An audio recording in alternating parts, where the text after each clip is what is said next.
Hello viewers, আসসালামু আলাইকুম। অনেক দিন যাবৎ আমি আসলে লং ভিডিও আপলোড করতে পারছি না, বিভিন্ন কাজে আসলে ব্যস্ত হয়ে পড়েছি। তো মাজেদা বেগম আপু কমেন্ট করেছিলেন ডাইসগুলোর পিক শেয়ার করবেন প্লিজ। তো ওই আপুর রিকোয়েস্টে আসলে আজকের এই ভিডিওটা করা। তো আজকের ভিডিওতে আমি শেয়ার করব ব্লকের ডাইসগুলো আমি কোথা থেকে এনেছি, কয় ধরনের ডাইস আমি কিনেছি, কোন ডাইসগুলো আমি কত দিয়ে কিনেছি ও কোন কাঠের ডাইস ব্লকের জন্য সবচেয়ে বেশি ভালো। আমি মূলত এখানে 4 ধরনের ডাইস কিনেছি।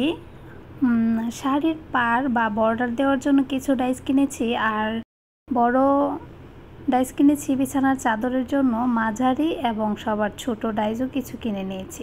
বর্ডারের যে ডাইসগুলো, সেই ডাইসগুলোর দাম 100 টাকা করে রেখেছে, আর বড় যে ডাইসগুলো বিছানার চাদরের জন্য, এই ডাইসগুলো আমি 250 টাকা করে নিয়েছি। আর এই ডাইসগুলো আমি অনলাইন থেকে কিনেছি। আর মাঝারি যে ডাইসগুলো দেখতে পাচ্ছেন, ওই ডাইসগুলো আমি 35 টাকা করে কিনে এনেছি।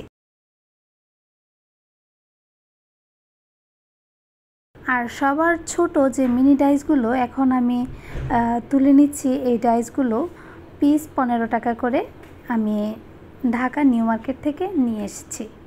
আমার এই ব্লকের ডাইসগুলো শিশু কাঠের তৈরি, আর সবচেয়ে বেশি ভালো হচ্ছে শিশু কাঠ দিয়ে যে ডাইসগুলো তৈরি হয়, ওই ডাইসগুলো ব্লকের জন্য খুবই ভালো।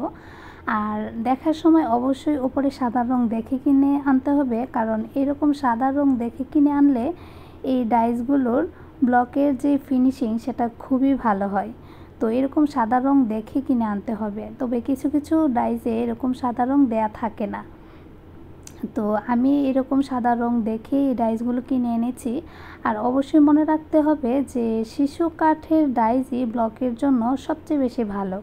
তো আজকের ভিডিওতে আমি আমার ব্লকের যে ডাইসগুলো, সবগুলো ডাইসই আপনাদের সাথে শেয়ার করেছি, এবং ডাইসগুলো আমি কোথা থেকে এনেছি, কোন ডাইসগুলোর দাম কত, আর কোন ডাইসগুলো সবচেয়ে বেশি ভালো, সবই আমি আজকের ভিডিওতে শেয়ার করেছি। তো আজকের ভিডিওতে যে ডাইসগুলো দেখছেন, ডাইসগুলো আপনাদের কেমন লেগেছে এবং কোন ডাইসটা আপনাদের কাছে সবচেয়ে বেশি ভালো লেগেছে তা অবশ্যই কমেন্ট বক্সে লিখে জানাবেন। তো আজকের ভিডিও এই পর্যন্তই, আবারও দেখা হবে নতুন কোনো ভিডিও দিয়ে। ততক্ষণ পর্যন্ত ভালো থাকুন, সুস্থ থাকুন, আমার জন্য দোয়া করবেন। আল্লাহ হাফেজ।